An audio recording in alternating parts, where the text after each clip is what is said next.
Quero já convidar você a abrir a sua Bíblia comigo no livro do Evangelho de Mateus, capítulo 24. Abra a sua Bíblia, Evangelho de Mateus, capítulo 24. Esses últimos finais de semana eu tive, e Vanessa, com frequência fora da nossa casa, e é tão interessante, não é? Nós vamos e estamos unidos com irmãos de outras igrejas, outras famílias, mas toda a família de Deus, ou em todo lugar que existe a família de Deus, nós somos bem acolhidos, somos amados, mas, irmão Jairo, não existe nada melhor do que voltar para a casa do Pai, ou para a nossa casa, não é, pastor Horácio? Então, é tão bom voltar e ver os irmãos. Hoje pela manhã a gente cultuou ao Senhor e agora à noite, então é muito bom voltar para casa e aqui em casa podermos juntos celebrarmos ao nosso Deus de toda a graça e de toda a glória. O tema que eu quero desenvolver com os irmãos hoje à noite é Maranata, ora vem Jesus. Você já ouviu essa expressão?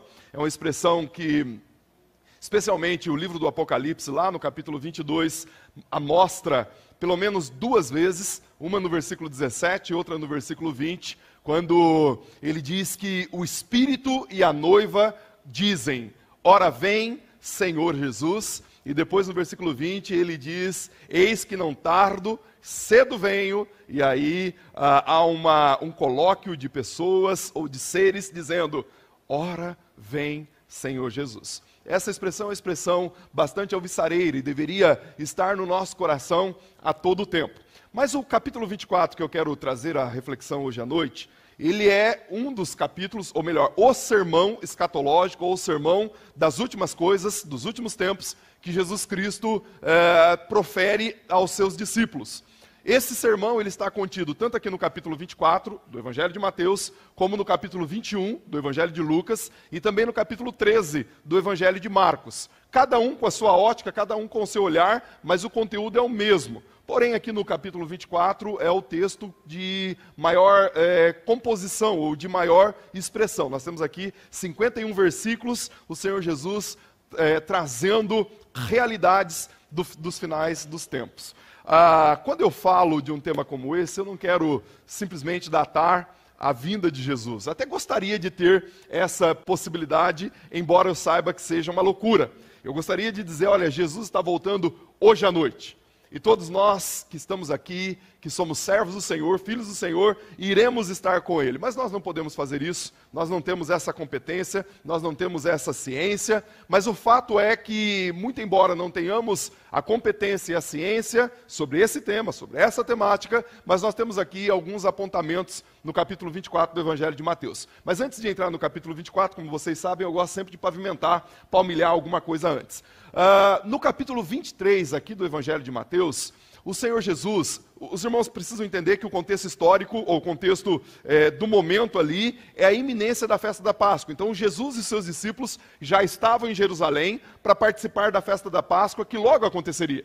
E os irmãos também sabem que durante a festa da Páscoa, Jesus ele é condenado, ele é crucificado, ele é morto e também ele é ressurreto. Mas no capítulo 23, Jesus, durante toda aquela semana que antecedeu a Páscoa, ou a paixão de Cristo, Jesus, junto com seus discípulos, ele ia ao templo, ensinava no templo, junto aos fariseus e aos escribas, e depois ele subia ao Monte das Oliveiras. Então, para a gente entender geograficamente, imagine o templo, que era algo suntuoso, alguns dizem que tinha de comprimento entre 300 e 500 metros de comprimento, e mais ou menos de 30 a 35 metros, ou até mais, de altura, esse templo. Esse templo era o templo de Zorobabel, que foi ornamentado e depois foi chamado de templo de Herodes. Herodes foi um dos reis ali de Israel e era alguém que tinha uma síndrome megalomaníaca. E ele fez um templo maravilhoso, banhado em ouro, banhado em pedras preciosas e coisa maravilhosa. Então nós tínhamos aqui o templo de Jerusalém, que era o lugar da adoração, que os judeus e os israelitas achavam ser o lugar impenetrável, onde ninguém poderia tocar neles, e logo à frente, mais ou menos um quilômetro à frente, nós tínhamos o Monte das Oliveiras, que era num platô mais alto, que dava para olhar para o templo. Então Jesus ensinava no templo, depois dali ele saía, e todo final de tarde, ele subia ao Monte das Oliveiras, e lá ele passava a tarde e a noite, orando, buscando a presença do Senhor. Essa é a métrica do texto. E no capítulo 23, o que nós temos é Jesus entrando no templo e desferindo algumas sentenças àqueles homens e àquele povo. Nós temos no capítulo 23 pelo menos 8 ais. Ais aqui no texto bíblico é uma sentença, é um julgamento. Jesus chama os escribas e fariseus, os líderes religiosos, de sepulcro caiado, de raça de víboras. Jesus diz que eles eram uma coisa na frente e outra atrás, chapéu de 2 bicos. Jesus diz que eles estavam espoliando as viúvas, vendendo oração. Já viu um troço desse? Só acontecia lá, né? Os líderes vendiam oração.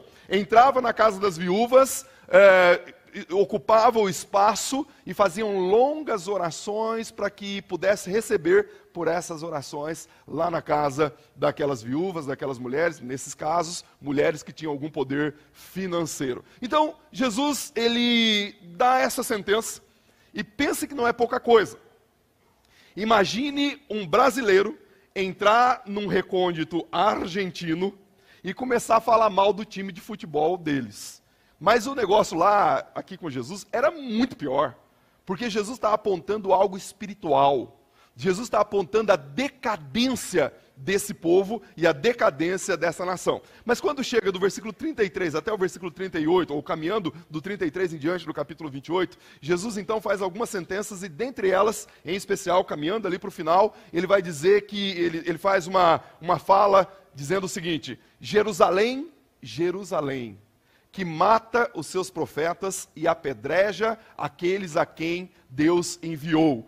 Quantas vezes eu quis colocar os teus filhos debaixo das minhas asas, como as galinhas fazem com seus pintainhos, mas vocês não quiseram. Agora vocês ficarão desolados ou solitários. E aí ele termina dizendo que não mais veriam a ele, até que eles dissessem: Hosana, agora eis o que vem. Bom, entramos no capítulo 24, que é o ponto da nossa leitura hoje à noite. Eu gostaria que, à medida que nós formos lendo o texto, é um texto um pouco longo, mas eu queria propor para você, ler o texto, mas eu queria que você fosse agasalhando no seu coração a urgência desse texto. É um texto pesado, é um texto denso, e você precisa agasalhar no seu coração a urgência desse texto. Porque todo cristão deveria estar num momento como esse que estamos vivendo, na história do nosso país, na história do mundo, na história em que vivemos, momentosa, estar dizendo: ora vem, Senhor Jesus. Eu sei que aqueles que não casaram ainda, né? Estou vendo ali, logo à minha frente ali, a Isa e o Luiz Felipe, alguns falam: pastor, quer que o Jesus volta porque ele já casou, né? Alguns querem casar primeiro. Mas olha, eu quero asseverar para você, estar com Jesus é muito melhor do que casar. Embora casar seja muito bom e você deve fazer enquanto Jesus não volte. E aqueles que estão abrasando, casa logo, viu? Casa logo. Se tiver aí querendo abrasar, casa logo, em nome de Jesus. Mas olha, é muito melhor estar com Jesus do que ficar esperando qualquer outra coisa. Então, versículo 1, Mateus 24. O texto vai dizer, Mateus narrando, e eu fico pensando em Mateus escrevendo. E aí o texto inicia o primeiro versículo dizendo: tendo Jesus saído do templo, lembra? Ele entrava no templo, ensinava no templo, saía. Então, tendo Jesus saído do templo, ia se distanciando, enquanto se achegaram a ele os seus discípulos para mostrar-lhes as construções do templo. Jesus, porém, lhes disse: vede isso, em verdade vos digo, que não ficará pedra sobre pedra, até que tudo seja derribado. Deixa eu pegar esses versículos iniciais aqui, só para a gente entender. Pense nos discípulos, o Evangelho de Lucas, de Marcos, vai dizer quem eram os discípulos. Eram aqui os dois irmãos, Pedro, Tiago, João e André. Então, os irmãos se aproximam de Jesus e querem mostrar para Jesus aquela beleza, aquela suntuosidade, porque imagina um grupo de mateiros, um grupo de camponeses, que nunca ou quase nunca iam à capital. Chegaram à capital e viram aquele prédio suntuoso, coisa maravilhosa, e ali dizia estar a presença de Deus, um lugar impenetrável, um lugar onde não existia a possibilidade de o inimigo penetrar e destruir o povo. Então os discípulos chegam a Jesus está saindo, está ensinando, os discípulos chegam a Jesus e querem mostrar. Não que Jesus não sabia o que estava acontecendo, mas eles querem mostrar, e de maneira estupefata, perplexa, eles dizem, olha que beleza! Olha essas pedras, existem pedras, ou existiam pedras ali, especialmente a pedra angular, de mais ou menos 600 toneladas o peso. Olha que coisa maravilhosa, ouro para tudo que é lado. Então os discípulos querem mostrar. Só que é muito interessante que, muito embora Jesus é o Deus de toda a glória, e é onde o templo em tese seria onde Jesus, o Deus de toda a glória, deveria habitar, mas Jesus ele não se impressiona com o templo, ele não se impressiona com pompa, ele não se impressiona com essas coisas corriqueiras, essas coisas externas. E aí ele não só não se impressiona, como ele faz uma interjeição aos discípulos e diz, olha, vocês estão vendo isso aí? Estão vendo o templo? Não ficará pedra sobre pedra, até que tudo seja derribado. Haverá um momento, e isso vai acontecer tão logo, que tudo isso aqui não terá valor nenhum mais. E aqui talvez esteja um aplicativo para nós, embora o texto está numa outra direção, mas um aplicativo para o nosso coração. Quantas vezes nós olhamos para o templo, queremos estar na casa de Deus de maneira templária, por entender que ali está a bênção do Senhor. E eu quero dizer para os irmãos que, de fato, a bênção do Senhor está quando nós nos reunimos aqui. A presença do Senhor manifesta está aqui conosco enquanto nos reunimos. Mas, bem da verdade, esse espaço, essa sala, essas 4 paredes que nós temos aqui, elas não representam a presença de Deus. Ou Deus está no seu coração, ou o Senhor não estará em ambientes outros. O problema aqui dos judeus, ou do povo de Israel, é que eles encapsulavam Deus num lugar geográfico, sagrado, e diziam, Deus está ali. Quando saíam dali, podiam fazer o que queria. Podiam ser pessoas de caráter e de moral totalmente conturbada. Mas, quando entravam, eram pessoas da maior moral possível, moral ilibadíssima. O que nós temos aqui é Jesus dizendo, eu não me importo com o templo. Eu não me importo com construções. O que eu me importo é com o coração do adorador. Pergunta para você, como está o seu coração enquanto você entra nesse templo hoje à noite? Está um coração de um verdadeiro adorador que adora ao Senhor em espírito e em verdade? Como está o seu coração? O versículo agora vai continuar, e aí lembre-se, Jesus está no templo, geograficamente, ele saiu, esse interstício aqui que não vai aparecer no texto, ele saiu, e agora o texto diz, e no Monte das Oliveiras, achava-se Jesus assentado, quando se aproximaram os seus discípulos, e em particular pediram-lhe, diz-nos quando haverá de acontecer essas coisas, e que sinal haverá da sua vinda e da consumação dos séculos. Porque, preste atenção, para os discípulos que eram judeus, o templo ser destruído, não haver pedra sobre pedra, era o fim do mundo. Então era mais ou menos o seguinte, olha, se caiu o templo, se derrubarem o templo, acabou o mundo, Senhor. Então conta para nós quando haverá de acontecer essas coisas. Quando vai acontecer esse sacrilégio, essa problemática, essa destruição, isso conta para nós. E mais, quando, ou o que vai acontecer do ponto de vista de sinais, quando o Senhor voltar? Conta para nós, o que vai ocorrer? E aí agora Jesus vai responder a pergunta dos seus discípulos e vai dar indício para mim e para você dos finais dos tempos, o que vai acontecer daqui para frente. Então Jesus diz aos seus discípulos o seguinte, vede, para que ninguém vos engane, porque aparecerão muitos em meu nome, dizendo, eu sou o Cristo, e enganarão a muitos. Certamente ouvirão falar de guerras e de rumores de guerras, mas não tenham medo, é necessário que isso aconteça, mas ainda não é o fim. Nação se levantará contra nação, reino contra reino, haverá fomes e haverá terremotos em muitos lugares, mas isso é apenas o princípio das dores. Então sereis atribulados e vos matarão. Sereis odiados por todas as nações por causa do meu nome. E nesse tempo, muitos hão de se escandalizar, de trair e de odiar uns aos outros.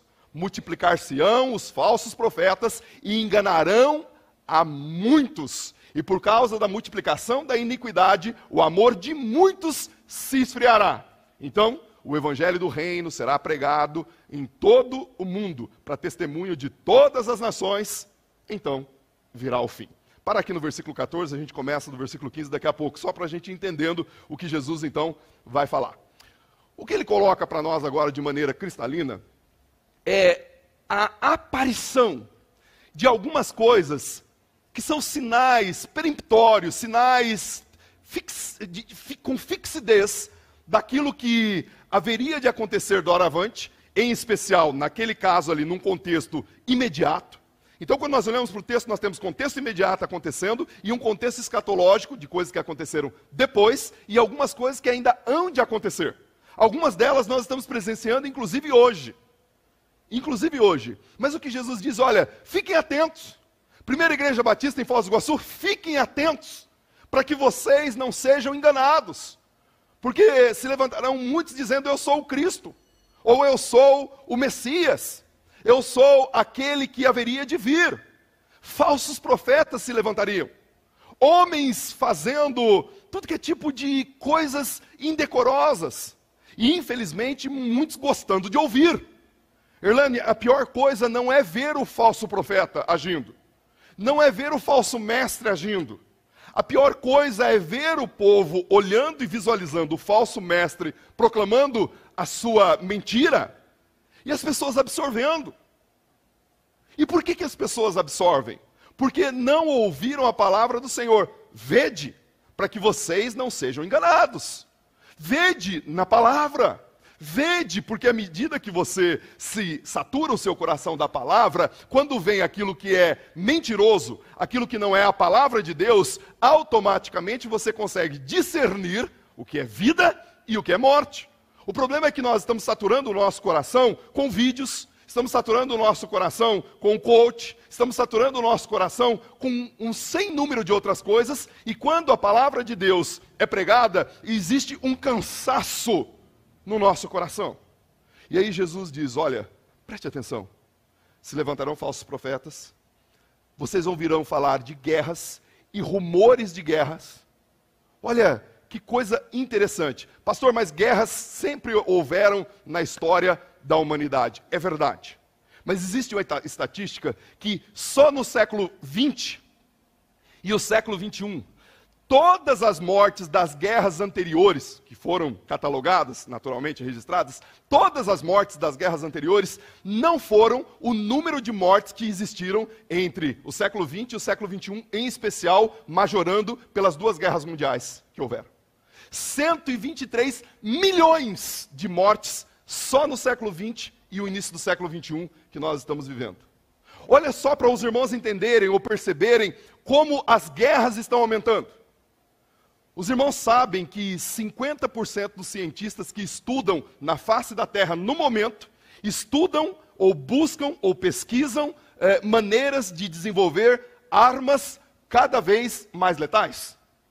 50% de todos os pesquisadores do nosso planeta estão focados em desenvolver armas letais. Nação contra nação. Nunca houve, nós tivemos, e naturalmente na história anterior até Jesus Cristo, existiam muitas guerras, mas nações contra as nações, se levantando dessa maneira. Meus irmãos, os sinais estão cada vez mais claros. Terremotos, ele disse aqui, fome. Nunca existiu um tempo em que o número de comida que nós jogamos fora era ou é o suficiente para mitigar toda a fome da terra. Preste atenção aqui nesse dado. É dado, tá? Eu estou aqui citando um dado sem colocar a fonte, mas você pode pesquisar. A comida que se desperdiça no planeta é suficiente para mitigar a fome ou toda a fome do planeta. E nós estamos vivendo esse tempo e Jesus havia dito que chegaria esse tempo. Terremotos. Pastor, mas sempre houveram terremotos. Tem uma estatística de 1900 até 2008. Em 1900, houveram, nessa escala, que é a escala mais grave de terremotos, apenas 8 terremotos. Em 1920, mais ou menos 12 terremotos. Hoje nós temos mais de 100 de terremotos acontecendo. Meus irmãos, será que nós não vamos olhar para o que está acontecendo e perceber que existem sinais de Deus aventando para nós? Coisas claríssimas. Mas Jesus disse, olha, isso ainda é o princípio das dores. Nós temos aqui algumas mulheres grávidas e algumas que já foram grávidas naturalmente, que tiveram os seus filhos de maneira natural ou parto normal. E sabe que os princípios das dores é aquele momento que começa a doer, não é a hora ainda de ganhar o bebê, mas é aquele momento que começa a doer. A minha mãe, o meu irmão mais novo, nasceu com 5 quilos e alguma coisa. Talvez alguma outra mãe aqui teve um filho assim. E foi no parto normal. Então você imagina a situação, não é? Eu não vou criar aqui muitas imagens para você não ficar com filme de terror. Mas um menino com quase 6 quilos nascendo de parto normal, o negócio é terrível. Imagina as dores dessa mulher. Mas quando começa o princípio das dores, não é ainda o parto. É isso que Jesus está dizendo. Está começando, começou lá, e muitas coisas estão agora nesse momento de fluidez, mas o fato é que está chegando. O fato é que nós precisamos vigiar.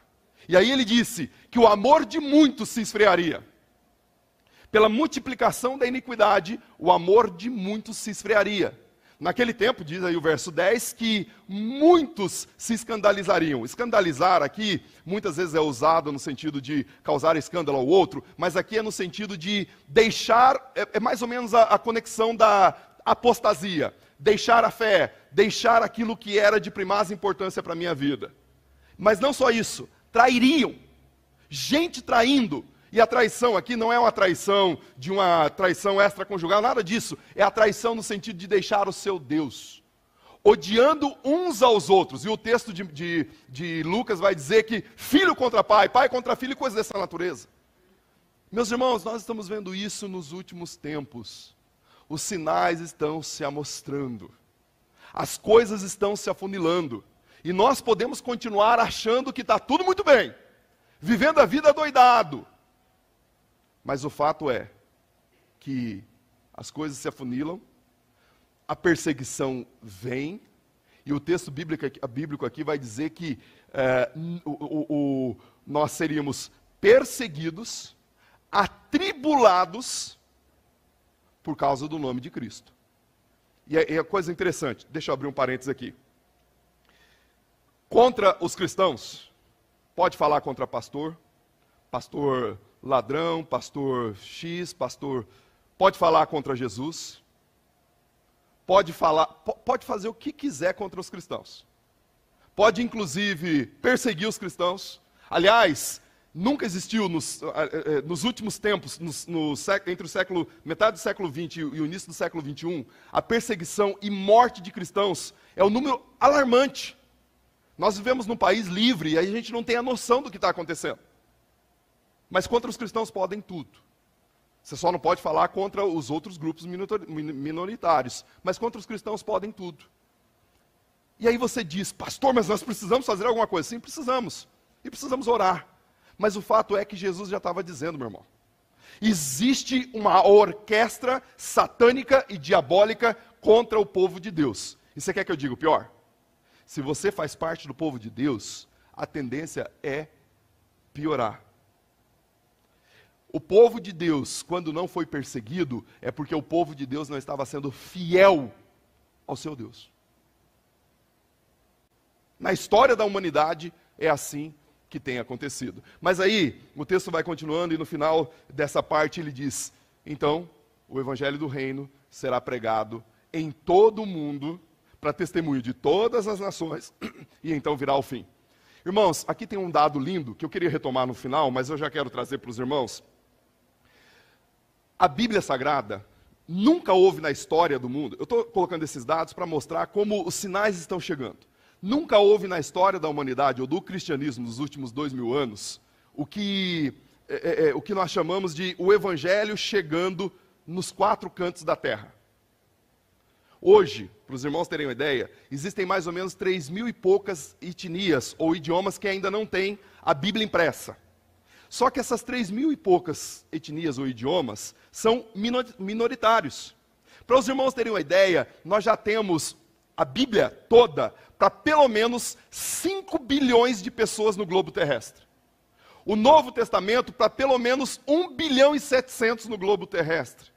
Porções da Bíblia, o número de porções, aí Evangelho de João, Evangelho de Mateus, Salmos, etc., para essas outras etnias, contando com tudo isso, mais ou menos 7 bilhões e 100 milhões de pessoas têm acesso à Bíblia Sagrada no globo terrestre. Faltam mais ou menos, nesses grupos minoritários, 203 milhões de pessoas que não têm acesso à Bíblia Sagrada. Sabe o que significa?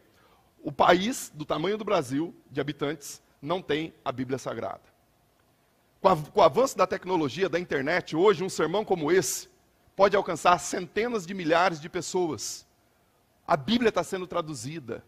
O Evangelho do Reino está chegando nos rincões que você jamais imaginava e não há controle. Porque quando uma tribo dessa se converte, ela vai pregando e as pessoas vão pregando, vão chegando, vai chegando para tudo que é lado. Irmãos, o fim está próximo. Talvez quando Jesus disse isso aos seus discípulos, acovardados, amedrontados, 12, eles pensavam assim, mas é uma loucura, como pode nós aqui, os 12, pregar para todo mundo? Mas hoje, no século 21, nós temos o Evangelho chegando nos mais distantes rincões desse globo terrestre. Preste atenção, Jesus está para voltar. Preste atenção. Vigie, conserte a sua vida. Se tem algo para você resolver, talvez hoje à noite, seja à noite. Jesus está voltando. Nós não sabemos quando, mas Jesus está voltando. Versículo 36 e 37, ele vai dizer isso. Quanto à sua volta, ninguém sabe. Mas o fato é, ele está voltando. Como está o seu coração? Como está a sua vida? Como está a sua história?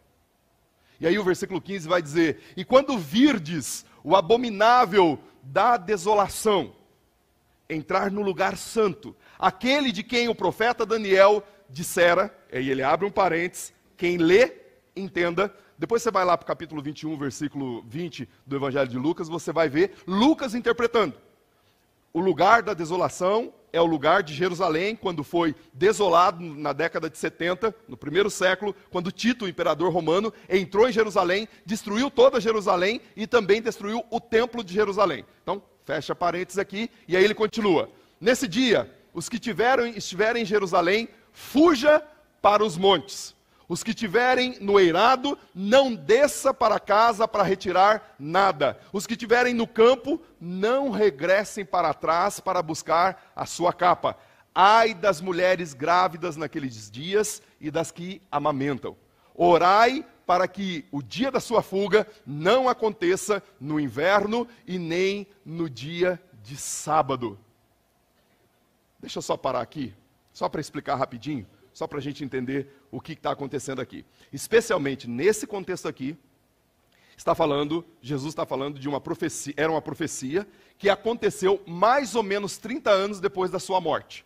Jesus tem 33 anos aqui, acontece entre o ano 67 e o ano 70, já fiz referência, quando Tito, general Tito, sitia a cidade de Jerusalém durante 3 anos. As pessoas começam a morrer ali dentro, mulheres começam a comer os seus filhos dentro da cidade de Jerusalém, coisa horrível, começam a tomar urina, não tem água, é uma catástrofe que acontece. E no ano 70, então, Tito entra em Jerusalém, a desolação acontece, ele mata muita gente.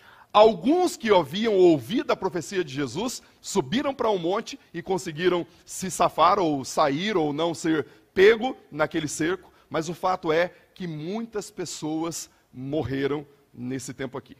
Tá ok? Então, o que Jesus está dizendo já se cumpriu. Esse ponto aqui, em especial, já se cumpriu. O versículo a seguir vai dizer o seguinte: porque nunca houvera na história do mundo tamanha tribulação e nem jamais haverá. Então, esse versículo aqui, só para um pouquinho, o que está acontecendo aqui é Jesus pegando um fato histórico momentoso, que já vai acontecer 30 e poucos anos depois, mas outros fatos, e agora sim, escatológico, ou escatológicos, que tem a ver com aquilo que ainda há de acontecer. Então, algumas coisas aconteceram, algumas coisas já ficaram como história, já ficaram como o momento histórico para aquela situação, porém, outras coisas ainda há de acontecer. Irmãos, algumas coisas que há de acontecer, e eu penso que muitas delas já vêm cadenciando na história, mas algumas coisas nós ainda iremos, pelo menos pela interpretação bíblica, presenciar. Algumas tribulações. E por isso que eu e você precisamos estarmos firmes no Senhor. Jesus ele vai ser tão pontual que ele diz que se esses dias não tivessem sido abreviados, ninguém suportaria. E ele continua dizendo: mas por causa dos escolhidos, tais dias foram ou serão abreviados. Porque existe a mim e a você, ou naquele contexto, se nós pensarmos num contexto momentoso da década de 70, existiam os escolhidos de Deus, aqueles a quem o selo do Espírito foi afixado, aqueles que receberam a Jesus como seu único e suficiente Salvador, então foi abreviado. Houve uma abreviação do sofrimento e da história que estava por vir, naquele contexto, e que ainda há de vir. Ainda há de vir.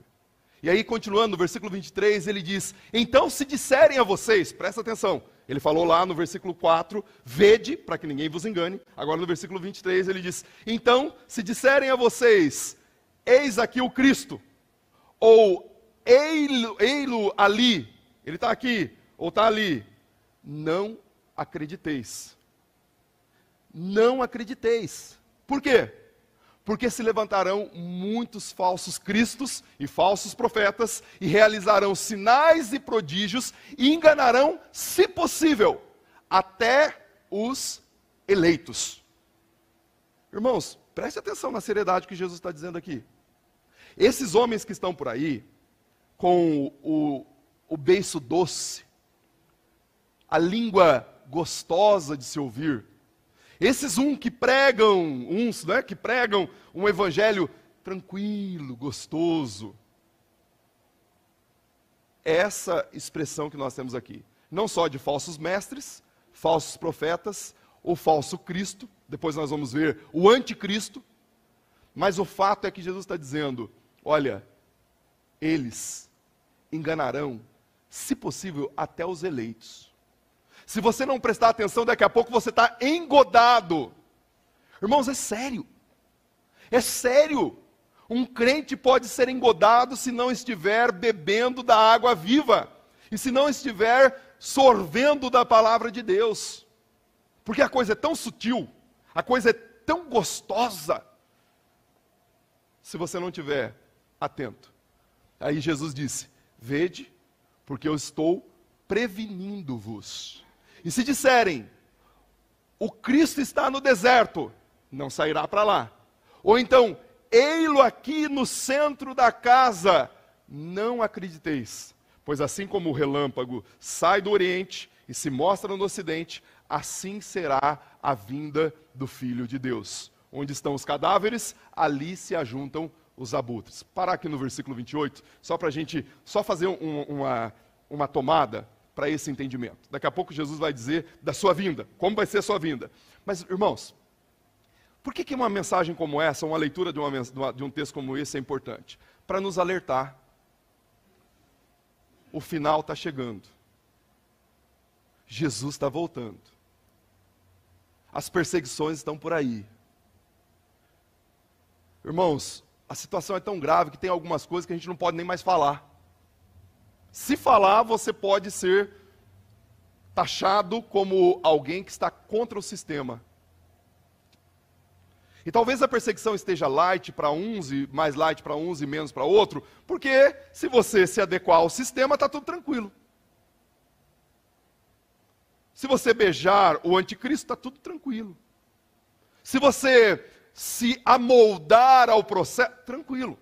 Agora, se você for viver uma vida de um verdadeiro cristão, de uma verdadeira cristã, a verdade é que a situação vai ficar cada vez mais apertada. E aí Jesus está dizendo para mim e para você, não creia naquilo que estão dizendo aí do lado de fora. O meu Cristo e o seu Cristo, ele virá de uma maneira espontânea. Assim como o relâmpago sai do Oriente e aparece ou se mostra no Ocidente, assim será a vinda do Filho do Homem. Preste atenção aqui. O que Jesus está mostrando é o que o apóstolo Paulo também falou em 1 Tessalonicenses capítulo 4, versículo 16, e também em 1 Coríntios capítulo 15, versículo 52. Como o abrir e piscar de olhos. Mas isso não significa que Jesus vai voltar, ter uma volta secreta. Daqui a pouco a gente vai ver isso aqui, ali a partir do versículo 42. Uma volta secreta, pega uns, e os outros vão ter uma chance para daqui a pouco, quando ele voltar, aí você vai fazer um bem bolado, né? Você vai se arrepender, e aí ele volta depois para pegar você. Essa teologia, ela é muito preocupante. Se você está esperando uma terceira vinda de Jesus, eu sinto em dizer, ele não vem não. É a segunda, ele vem, pega a sua igreja, leva, se você estiver nessa leva da segunda, primeira vinda, veio para cumprir o sacrifício crístico. Segunda, é para resgatar o seu povo. Não espere a repescagem. Não espere a repescagem. Ele vem e vem buscar a igreja. Se você não estiver nesse grupo, meu irmão, onque opus em que labore est. Acabou. Acabou. E aí é condenação eterna. Juízo eterno. Juízo para sempre. Então a coisa é mais essa mensagem é solene pela seriedade. Pela seriedade que nós temos aqui. E aí o texto continua, no versículo 29. Logo após as tribulações desses dias, o sol se escurecerá, a lua não dará a sua luz, as estrelas cairão do firmamento, e os poderes dos céus serão abalados. Então, se verá o sinal do Filho do Homem nos céus. Preste atenção aqui. Olha que coisa linda. Há um abalo cósmico, um abalo sísmico, algo que a gente nós nunca vimos ainda. E aí haverá um sinal, o sinal da vinda do Filho do Homem nos céus. E todas as nações lamentarão e verão o Filho do Homem vindo sobre as nuvens dos céus, com poder e grande glória. E ele mandará os seus anjos ao clangor das trombetas, para ajuntar os seus escolhidos dos quatro ventos, desde a extremidade da terra. Preste atenção aqui. O nosso Senhor, ele virá de maneira visível. Ele não vem escondido, visível. Todo olho verá. É o que vai dizer Apocalipse capítulo 1, versículo 7. Eis que vem sobre as nuvens, e todo olho verá, inclusive aqueles a quem traspassaram. Todo olho verá. Eu não sei como vai ser isso.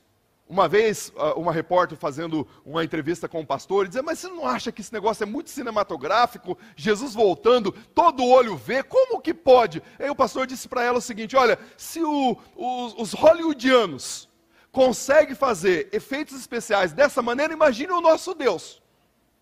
O nosso Deus tem capacidade para que todo olho veja, no mesmo momento, Jesus sobre as nuvens dos céus, todo olho virá. A vinda de Jesus será pessoal. Imagine um Deus. O storytelling, que é o contar a história do herói, a jornada do herói, em Jesus é o maior de todos os heróis. Imagine que o Deus de toda a glória subiu, é o que vai dizer Atos capítulo 1, do versículo 9 ao versículo 11, os discípulos estão estupefatos, perplexos, olhando para o céu, aí dois varões aparecem e dizem, o que vocês estão olhando para o céu? Aquele que subiu é o mesmo que descerá. Então Jesus descerá pessoalmente para buscar a sua igreja. Então é visível, é pessoal, é repentino e é irresistível. Todos, vivos e mortos, condenados e salvos, todos enfrentarão o tribunal do justo e santo juiz. Deu para você, como diria a irmã Marlene?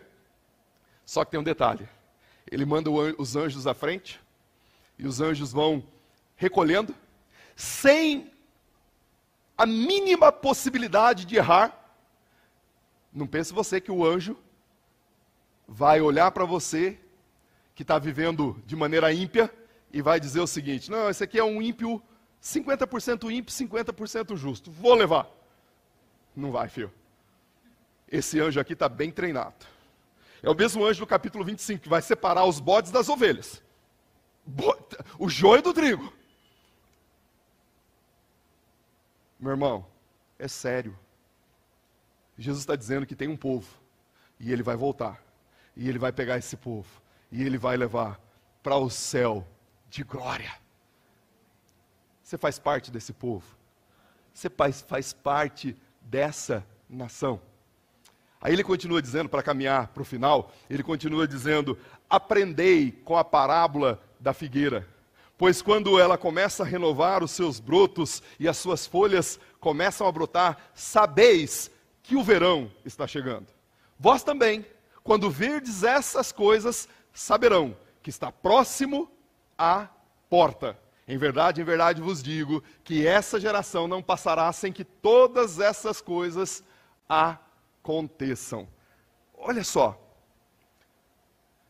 Jesus está colocando para nós que os sinais mostram com clareza, com detalhamento, com atenção, tudo que está para acontecer. E aí ele vai continuar. Pode passar o céu, pode passar a terra, mas as minhas palavras não hão de passar. E aí ele diz o famoso texto que você conhece muito bem.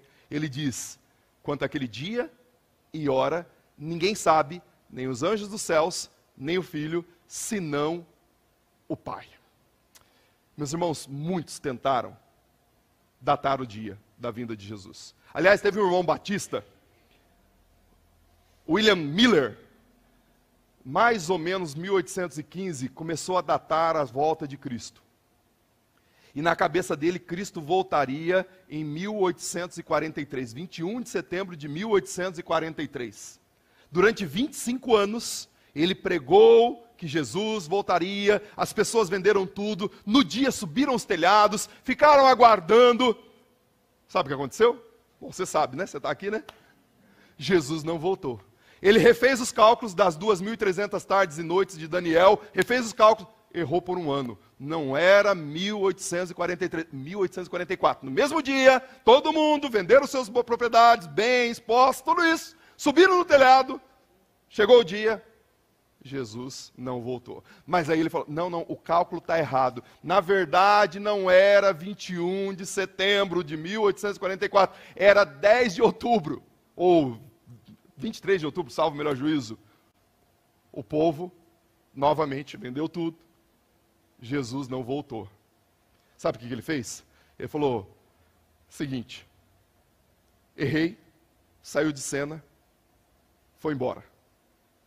Só que aí 2 dos seus discípulos, uma jovem chamada Ellen e um Irã Edson, entenderam que Jesus, o Miller estava certo.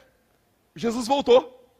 Só que ele voltou de maneira secreta, ele entrou no Santo dos Santos. E agora ele está fazendo um tal de juízo investigativo. Só explicar para você rapidinho, não dá tempo para aprofundar. Mas é mais ou menos o seguinte, ó. Jesus voltou, e aí, na hora que ele estava chegando, ele voltou de volta. Ficou lá, no Santo dos Santos. E aí ele está pegando o rolo de todos os que morreram primeiro, para fazer uma avaliação certinha, para ver quem que vai ser salvo e quem não vai ser, e os que estão vivos ainda. Só que desde 1844 para agora, é que o rolo é muito grande, tem muita gente que já morreu, já passou e tal, Jesus não tem a competência para fazer tudo isso. Então, agora, em últimas palavras, a senhora Ellen depois se casou com White, virou Ellen Goldwhite, que formou esse grupo aí. Mas nessa filosofia, Jesus ainda está lá avaliando, investigando quem vai, quem não vai. O sacrifício dele na cruz não teve nenhum valor. Porque ele precisa ainda saber quem vai e quem não vai. Meus irmãos, esse é um deles.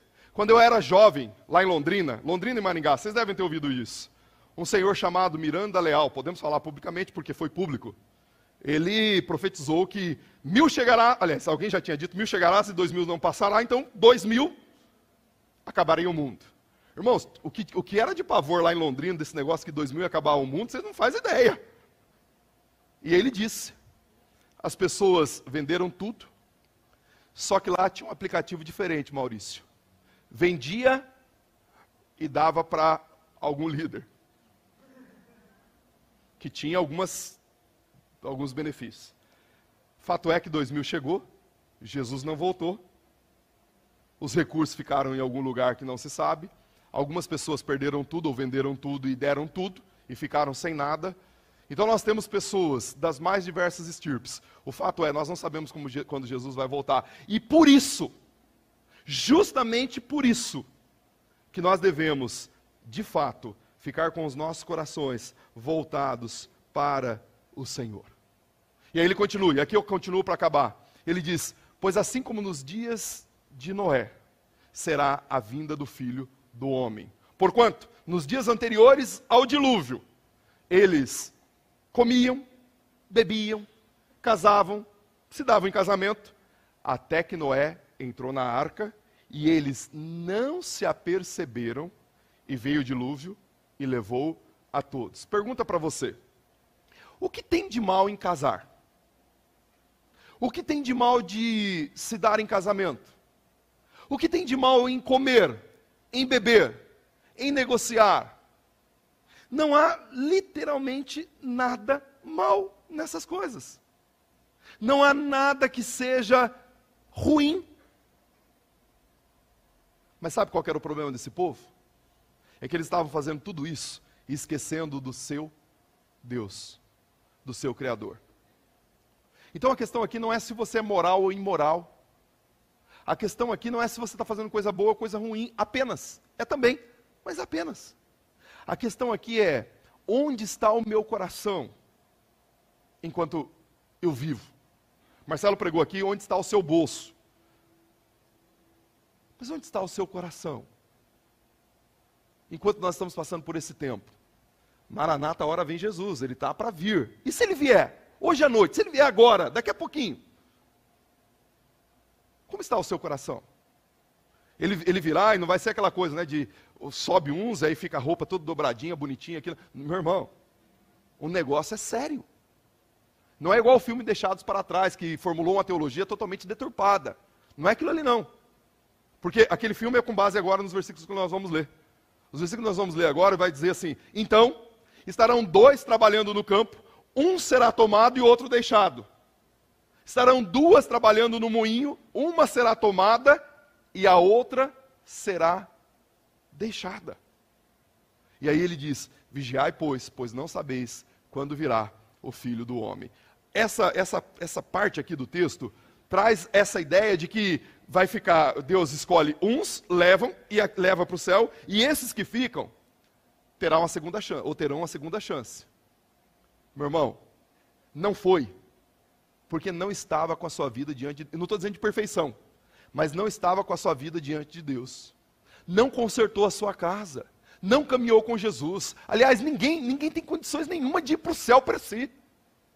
Aquela parábola que um camarada gaiatinho entrou nas bodas do cordeiro, e aí quando entra nas bodas, o anfitrião vai, pera lá, o que você está fazendo aqui? Você não está com as vestes adequadas, meu irmão. Você tentou entrar raspando, mas não dá certo, você vai para as trevas exteriores. Então, se Jesus voltar hoje, só vai quem estiver com o coração nele, quem entregou a sua vida a ele. E quem não foi na primeira, não vai mais, meus irmãos. A coisa é muito séria, não vai mais. Vigie. Vigie no seu coração. E aí ele caminha para o final dizendo, considerai isto, se o pai de família soubesse a hora que vem o ladrão, ele vigiaria para que a sua casa não fosse arrombada.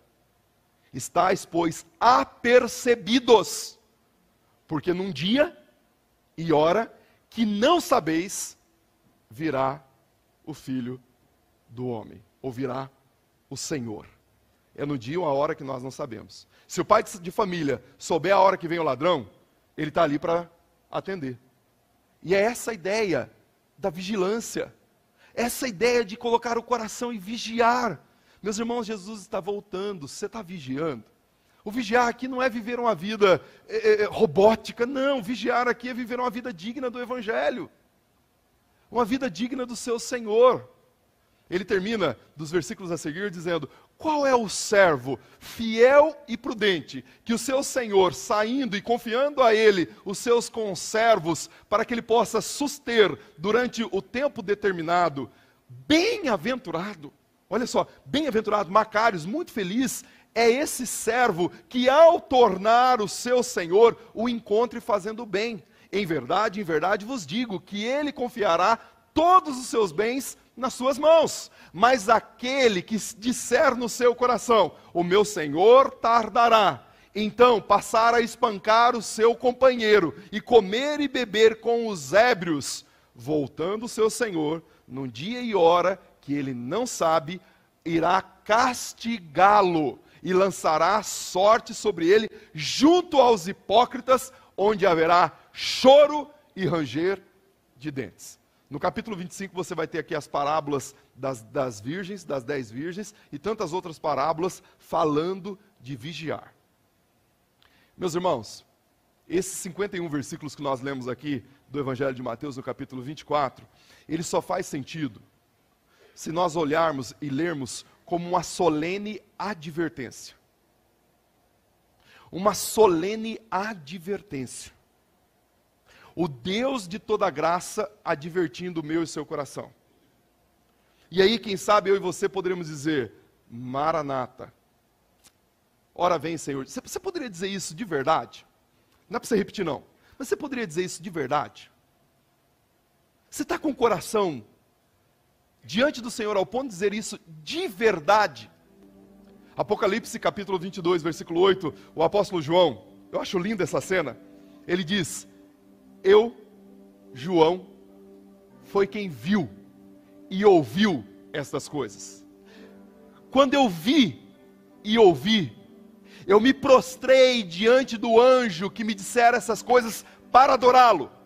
E o anjo disse, não façais tais coisas, pois eu sou o seu conservo e servo dos seus irmãos, dos profetas e de todos quanto amam esse livro.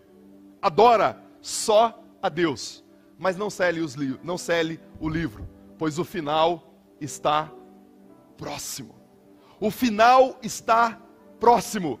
Eis que venho sem demora, e trago comigo o galardão para retribuir a cada um, segundo as tuas obras.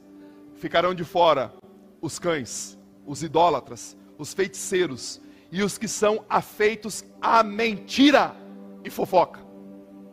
Ficarão de fora. Preste atenção aqui. Eu sou o Alfa e o Ômega, o princípio e o fim. Eis que enviei os anjos para transmitir a mensagem às igrejas. Eu sou Jesus, da raiz de Davi, a brilhante estrela da manhã. Verso 17. O Espírito e a noiva dizem, vem. Ora vem, Senhor Jesus. Os que ouvem dizem, vem. Ora vem, Senhor Jesus. Os que têm sede, diga, vem. Venha e beba da água viva e de graça. Verso 20. Eis que venho sem demora. Ora vem, Senhor Jesus. Você poderia fazer essa oração hoje? Você poderia colocar o seu coração diante de Deus e dizer: Senhor, eu preciso que o Senhor venha na minha vida hoje. Talvez o Senhor venha buscar você hoje, mas hoje você pode fazer um conserto. Conserte a sua casa, meu irmão. Conserte a sua história. Conserte o seu coração na presença do Senhor. Deus não está interessado, Jesus não está interessado em sepulcros caiados. Jesus quer um coração limpo, imperfeito como é o meu, como é o seu, mas limpo e alquebrantado na presença dEle, porque Ele vem e não tardará. Eis que cedo venho para resgatar a minha igreja.